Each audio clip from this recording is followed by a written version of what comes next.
very much, everyone, for joining. I'm Rosie McKenzie, the Company Engagement Manager, and I'm also joined by James, who's going to kick things off for us. Thanks very much, Rosie, and thanks everyone for joining us, and welcome to the third annual WDI Workforce Transparency Awards. I'm James Coldwell. I'm head of the Workforce Disclosure Initiative at Share Action.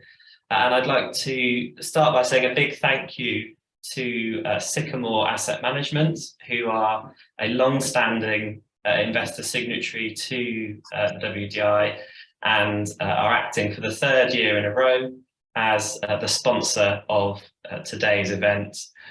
We're very excited to bring everyone together to recognise the responding companies to WDI in 2022 and to recognise the amount of data they have provided.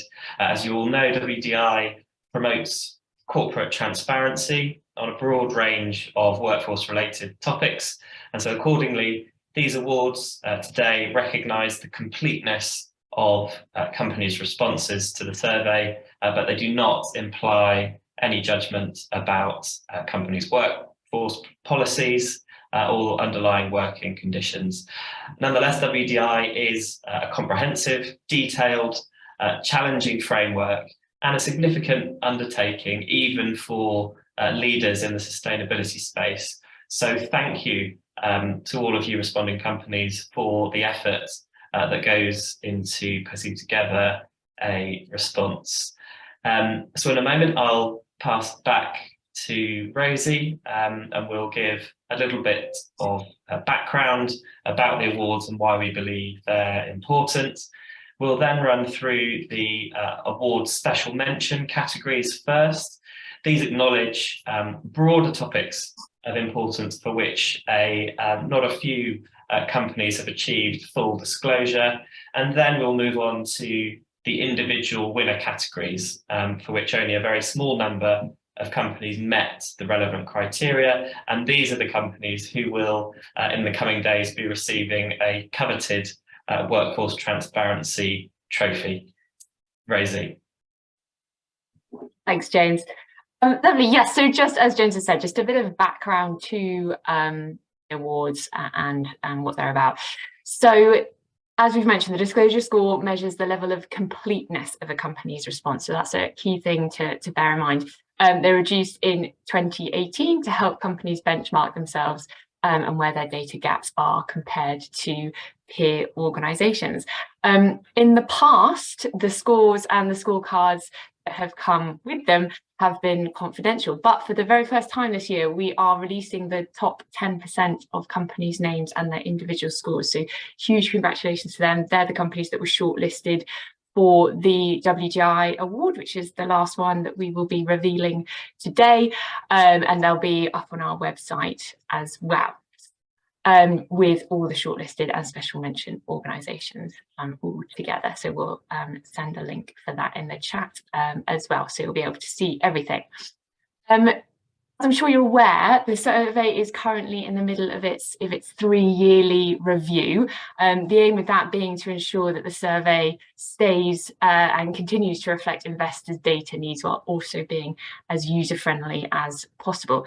Currently, it's with our investor signatories. They're reviewing the proposed changes that came out of the first round of consultations that was before the end of the year, just towards the end of the year.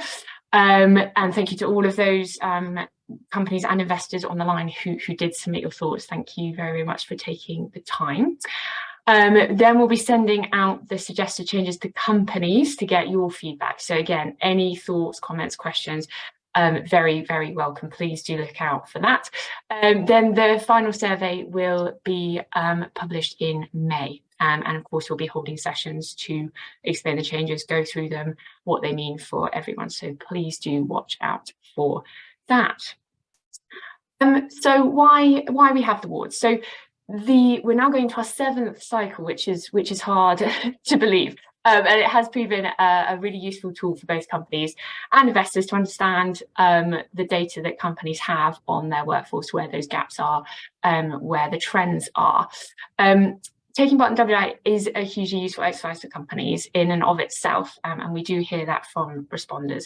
But over the years, we've seen how participating companies have grown when it comes to workforce transparency, which is obviously amazing. The disclosure scores go up every year. That's obviously hugely commendable, and we think there are a number of reasons as to why this should be celebrated. First and foremost, transparency in itself is a good thing. It empowers companies with the information they need to create meaningful, positive change for their workers and enables them to reap the benefits of doing so. Secondly, introducing the awards is a way of recognising companies' positive efforts and priorities. While there are numerous reporting frameworks companies may be encouraged to report to, none offer as deep an insight into workforce as the WDI. Participating in WDI shows that the company is willing to prioritise understanding their workforce and actually expend the effort to do that. It's no mean feat. So again, massive thank you. And finally, we've seen companies advance so much over the past 7 years, well, 6 going into 7, as I said, but this progress should be recognised. The positive upward trajectory of how much data companies report has to be highlighted, and leading companies are setting the bar on corporate workforce reporting, and that really should be acknowledged. So on to the actual awards now, over to the special mentions. So as James said, so these are categories where a handful of companies managed to achieve all the points. So again, big congratulations to them. The first one is the most transparent award. So that's all the companies who managed to submit all of their answer, the whole response, publicly.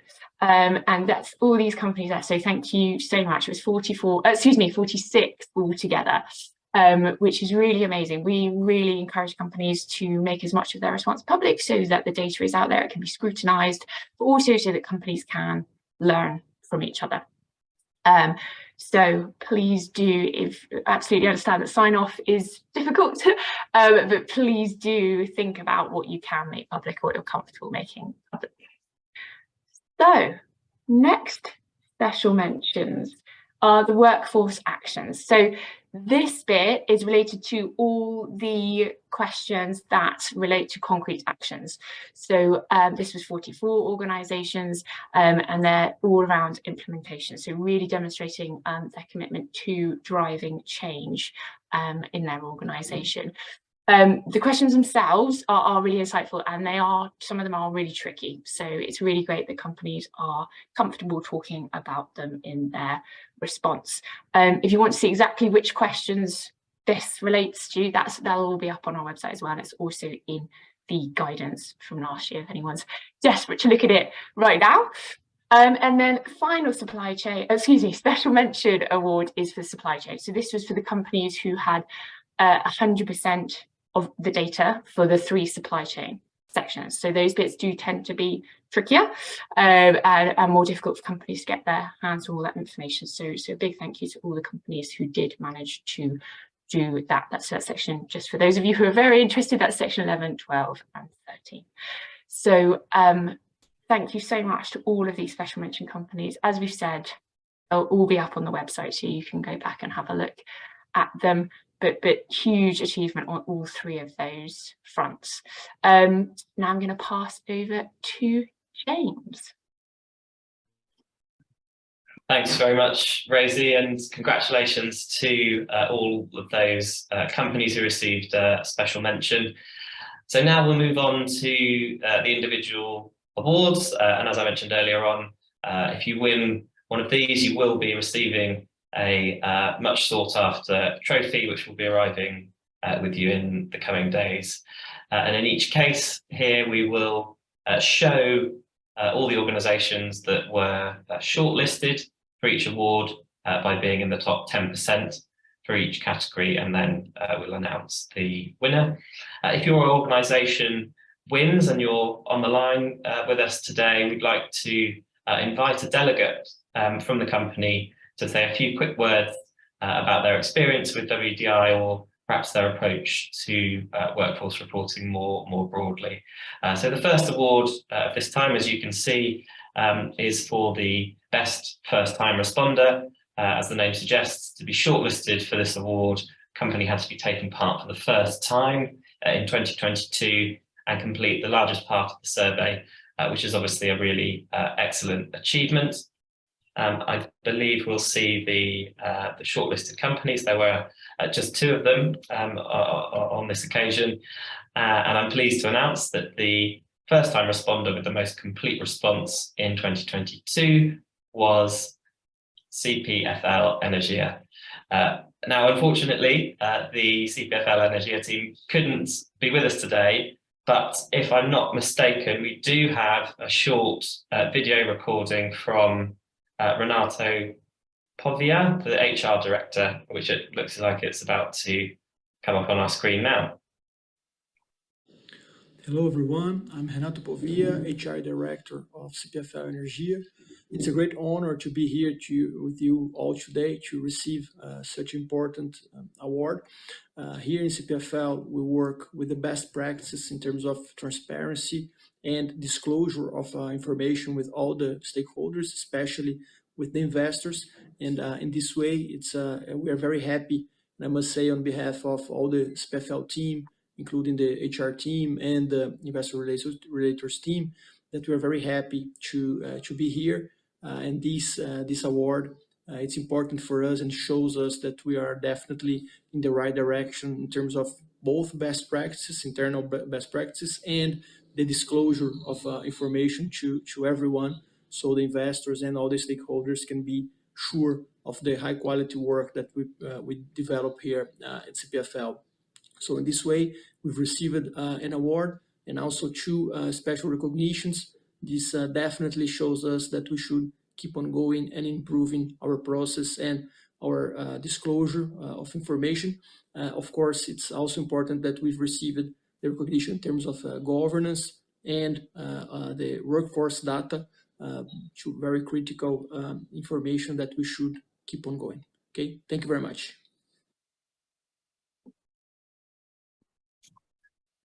Well, thank you very much for the recorded message to Renato Povia of CPFL there, who has hopefully given a good indication to others of the the amount of time you might want to take if you're saying a few words. So the next award recognises companies who managed to improve the completeness of their response the most in 2022 compared to 2021. You can see the shortlist on screen now. Taking part in the WDI is very much an iterative process, and all we ask as a team is that companies aim to add as much information each year as they can, and the list in front of you have done a really great job of that. So congratulations to all the shortlisted companies. The one that improved the completeness of their response the most last year was, as you can see, National Express Group. And I believe we have Ed Airy, Group Employee Experience Director, on the call with us today. So Ed, if you would like to, and if you're happy to turn your camera on and say a few words, we'd love to hear from you. Hi all, right, I think the tech's working properly. It took a while to get my video on. No, thank you very much for having us today, and thank you very much for the award. Pleasure to be here. You know, and I think we were all really pleased with the recognition of the effort that we put into the submission this year. I think being relatively new to it, at first it felt quite daunting.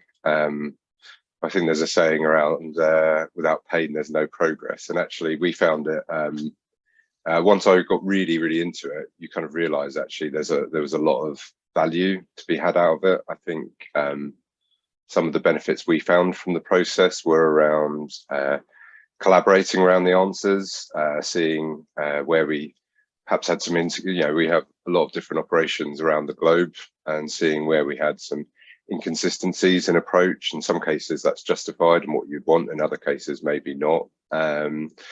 So I think that was really interesting. I think the level of depth was, the breadth and depth, if you like, was really interesting, and it kind of posed word, it just challenged me a bit around where our next priorities are, and probably added a bit to the to-do list beyond where I thought. And you see some of the questions, think, oh yeah, geez, yeah, we're probably a bit not quite where we need to be on that front. So I think it was really, really good. It was an incredibly useful exercise for us. It's enabled us to really look at the breadth of what we're doing across our operation. It sort of united people behind some key priorities, and it's also crucially helped us highlight a few extra areas where we probably can be focusing and do a bit more as well. So yeah, it was an incredibly useful exercise for us. We're slightly surprised, but very, very delighted to receive the award and also get the special mention earlier on. So thank you very, very much.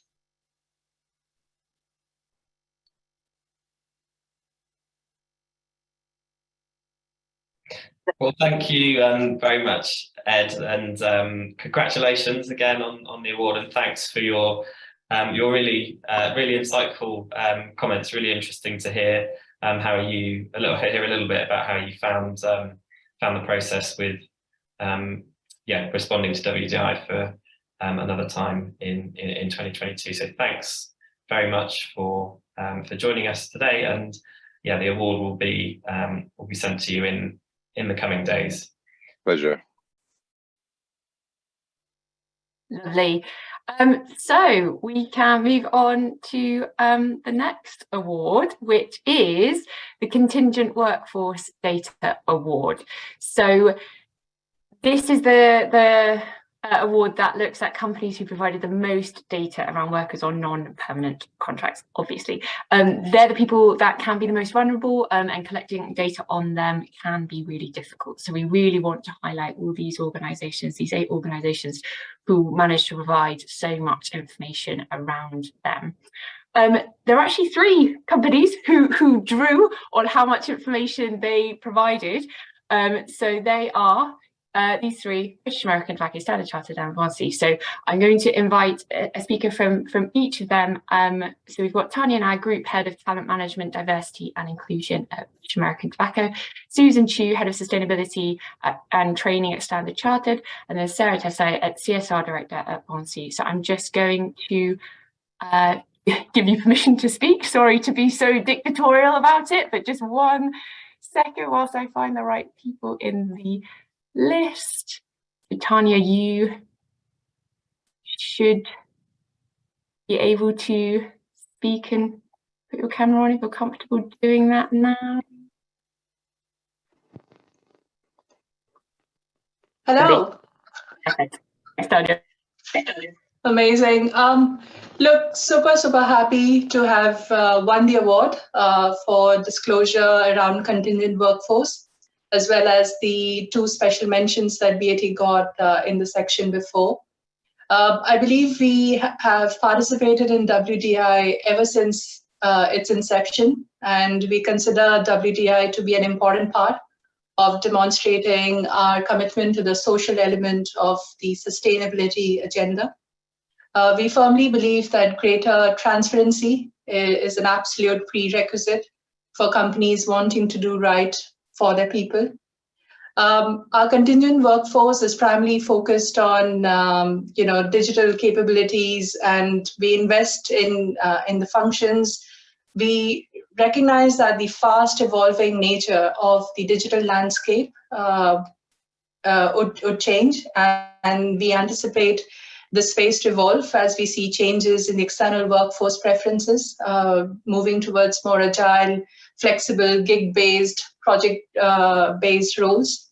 And just to give you a flavor of what's going for us within BAT, we have standards of business conduct, which expresses the support and measure on a broad range of business issues. This includes human rights, health, safety, welfare, respect in the workplace. And we apply the same approach for the temporary employees on BAT payroll as we do for the permanent employees as well. If I give you, a couple of examples, probably just to illustrate the point, we continue our partnership with the Fair Wage Network.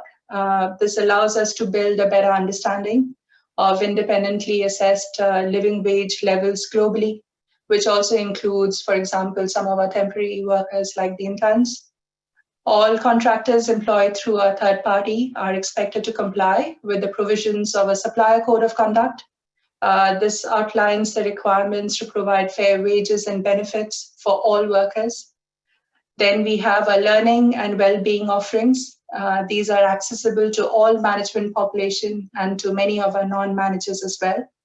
And lastly, we have initiatives like the BAT Speak Up portal, the phone hotlines, which are available to any non-employees, includes contractors, suppliers, customers, and members of the public as well. There's a lot of work that's gone behind, and we have built strong foundations, but we also realize that there is a need to continue to review our approach as we go along. And this is really to ensure that BAT as an organization, we continue to provide as much transparency as is practical in these important areas.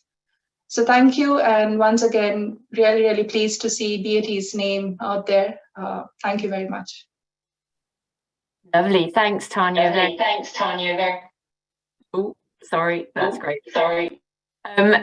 Lovely. Susan, if you wouldn't mind unmuting, that would be lovely. Thank you. Thank you so much. And equally, really amazed that we have been listed in this category. I think, certainly from a Standard Chartered point of view, it very much is part of our overall purpose to treat all of our workers fairly and to work to differentiate our bank so that we are a bank truly that can be here for good. And recognising to achieve that, we need to not only focus on our internal workforce, but also our external workforce. So in terms of some themes around that, diversity and inclusion, is a key one. We have a keen focus on ensuring that all our workers feel included. And that includes contractors, non-employed workers, suppliers. And so part of that then is opening up some of the internal benefits, I guess, that naturally are afforded to employees. A key area being our training platform, Discover. We recognise that in terms of having a well-trained and motivated workforce, including our contingent workers, is really important to sustained high performance. So our Discover platform is available to our contingent workers, and a key initiative that we are driving, so all feel included. I think another theme also mentioned by the earlier organisation is fairness and ethics. So we also have a supplier charter that we point all our suppliers to, and we have key information in there around aspirations, around fair wages, human rights, modern slavery, and so on. And we want to make sure that all our workforce feel that we take these issues seriously, whether employees or external to the bank. So delighted that we have been listed here, and thank you so much. Thank you. Lovely. Thanks, Susan. Lovely. If we can hand over to Sarah, that would be lovely. Thank you. Good morning to everyone. Very happy and for this award once again. So last year, I think it was the same award. I couldn't speak because I had some issues with connection. So this time, so thank you very much again. I think this exercise on a global basis is very, very important.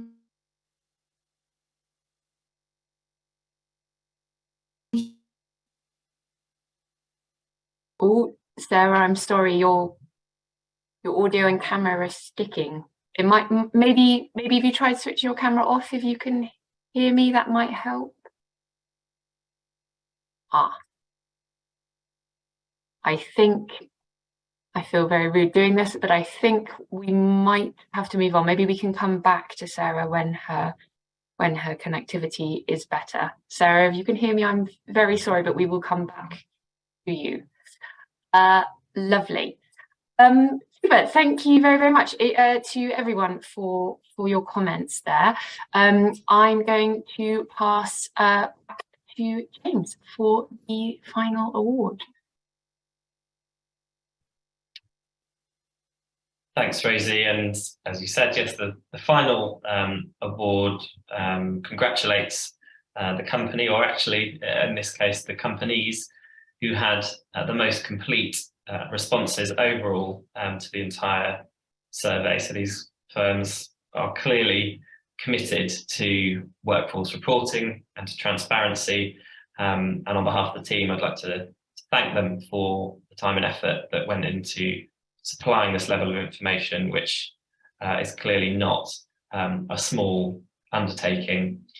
There is always work to do on workforce management, though, to ensure workers throughout the value chain are cared for and have proper oversight. And we look forward to working with all responders from this year in their continued efforts towards this goal.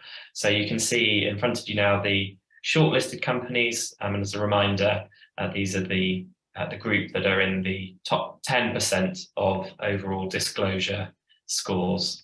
The first time this year, we are publishing these companies' individual scores, which should appear in a moment. There we are. You can see they're all very, very high scores. And now, as you can see, if you've managed to count, the two companies with the most complete responses overall were Standard Chartered and Unilever. So huge congratulations to you both.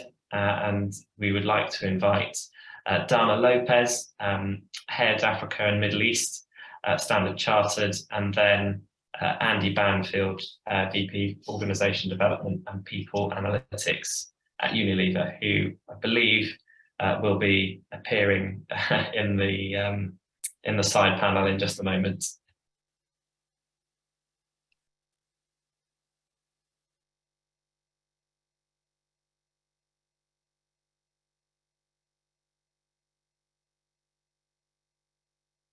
So Dana, yeah, would you like to go ahead? We can see you. Yes, sure. Can you hear me all right? Yeah. Great. Well, I just want to say I am delighted to be here with Susanna and Esther in this award. I just wanted to talk about my experience with the whole survey. And I want to say that the first time I saw the survey, I was overwhelmed. I thought, wow, this is too much. And I was like, oh my God, why am I even getting involved in this? And then when I started reading our responses from the previous year, I realized that, yes, this is okay, but we can tell this story a lot better. We're doing a lot more. And luckily at that time, the bank was doing a lot around supply chain, suppliers, and it was a really easy story to tell. So for the next year, it was easier. The year after, it was easier. And I think that it is great to be part of an organization that cares so much about diversity and inclusion, and that is investing so much in having the right information, the right reporting, the right teams. You should see the amount of versions that we work on and review to get all this information back to you. So I just want to say I am really happy to be here. I'm very happy to be part of this. And I am very proud to be part of Standard Chartered. Thank you.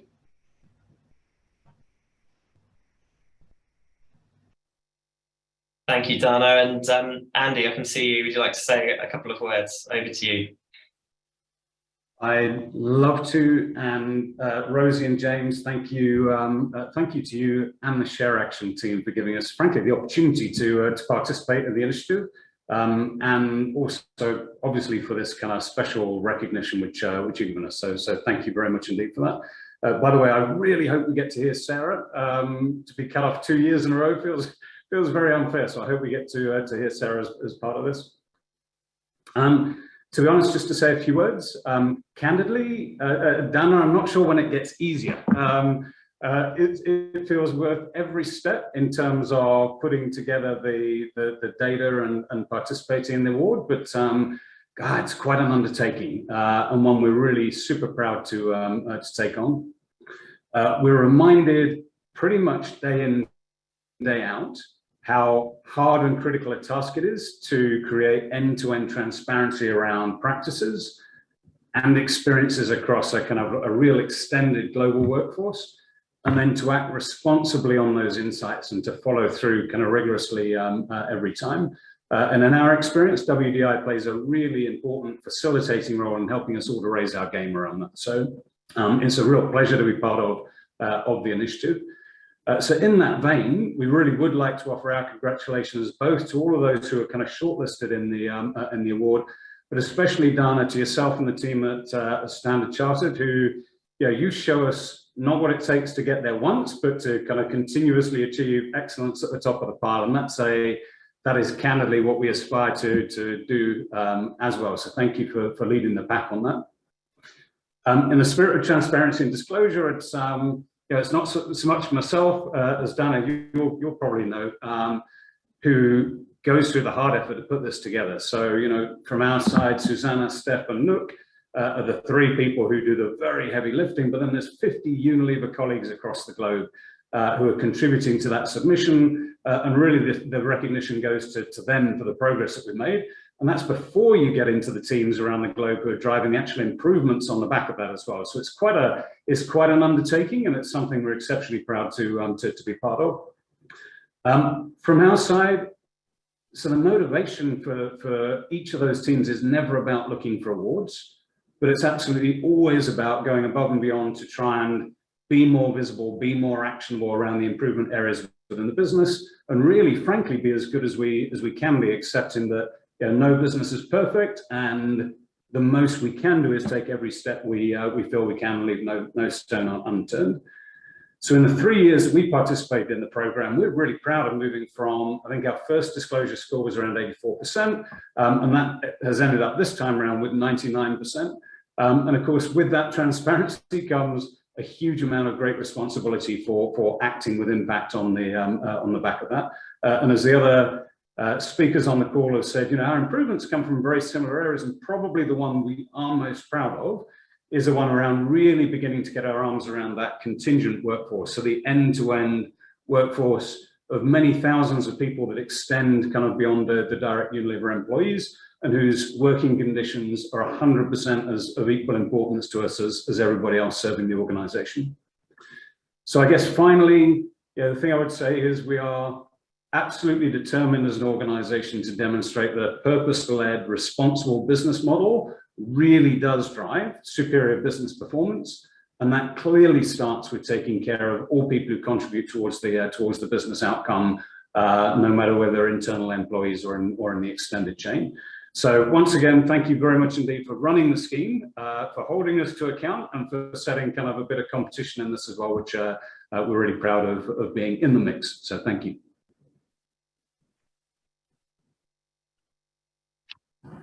Well, thank you very much, Andy, and congratulations to you, and congratulations again to Dana, so Unilever and Standard Chartered, the two winners of the WDI award. And I do believe that we are going to try once more to see if we can bring back Sarah, because we only heard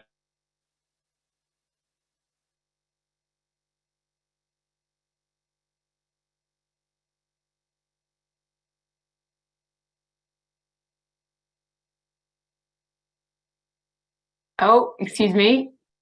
I hope this time it will work. I'm not sure. Does it work? We can hear you, Sarah. Okay. Yes, absolutely. No, I will not add, more. I was saying that I think this exercise is very, very important, and it's ahead of the international expectation on the communication of the S of the ESG. So I think that more and more investors will go through all this information and all this data, because I think at the end that's very important as well.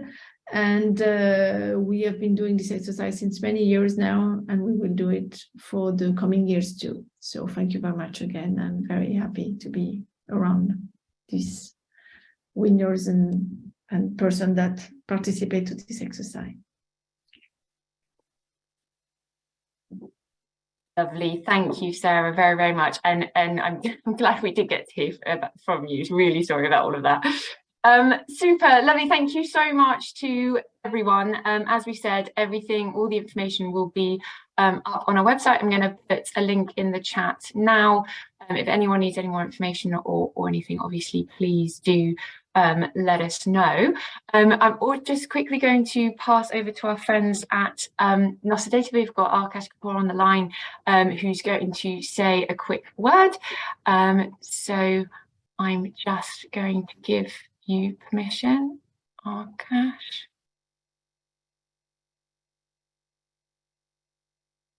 That should have worked.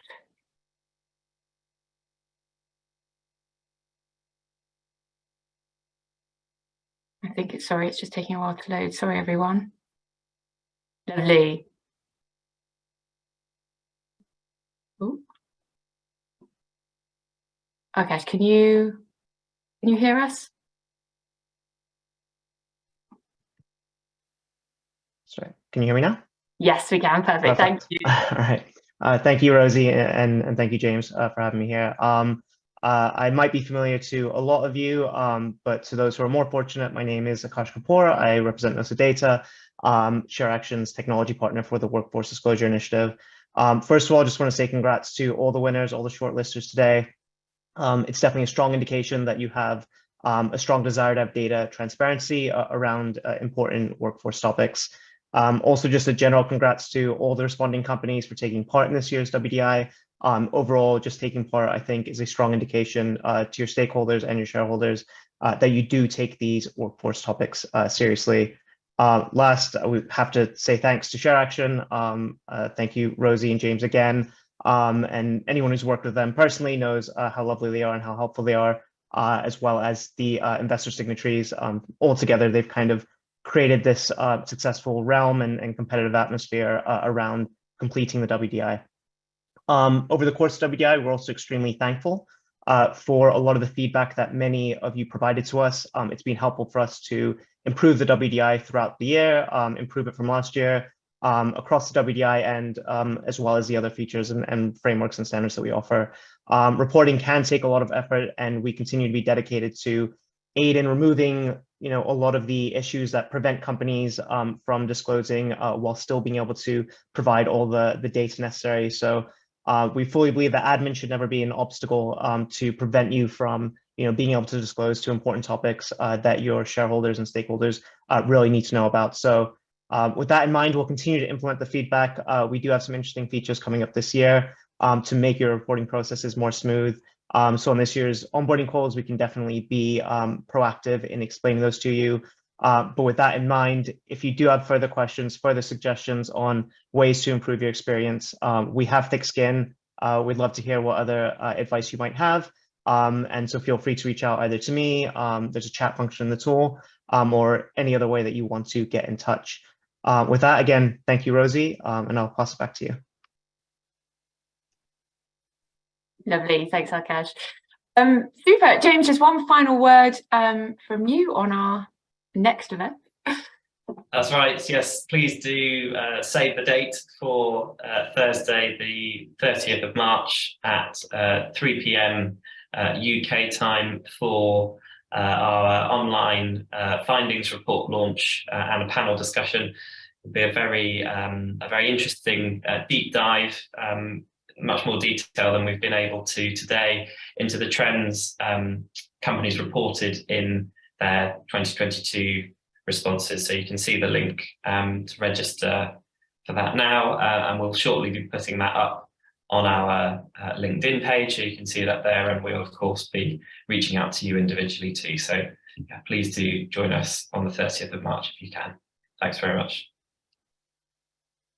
Lovely. So it just remains for me to say thank you so much again to everyone, to all the Nostra Data teams, all the companies, all the investors, everyone on the line. Thank you so much. Do get in touch with any questions or comments, or just say feedback on the survey when we send it out to your relative stakeholder group would be really welcome. Thank you very much. And if you're a responder and haven't yet signed up for a feedback call, please do so. It'd be great to talk to you and go through your response with you. Thank you very, very much, everyone.